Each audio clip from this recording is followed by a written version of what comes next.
My name is Les Walton. The title of my book is The Chronicles of a Time-Traveling Teacher. The book I'm currently reading is A Beautiful Star by Yukio Mishima, one of my favorite authors.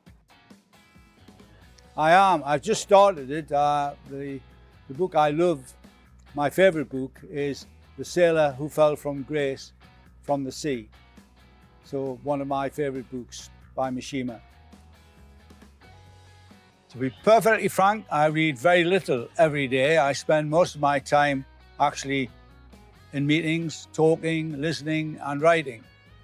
Though I do spend a lot of time reading when I'm on holiday, which I take a lot of holidays.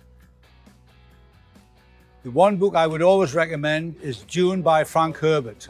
I read it decades ago, and I still think it's one of the best books ever written.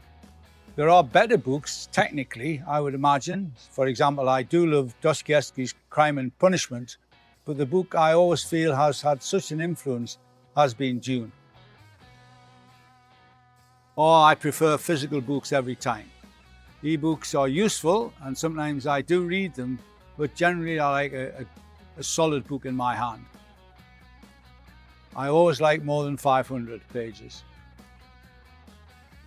I don't have any set routine for reading. As I say, I tend to read during my holidays or weekends, and therefore I don't have a particular time, but if I had to choose, I'd probably choose the evening. There's not one book I have never been able to finish, including the Bible. I've read that from front to back.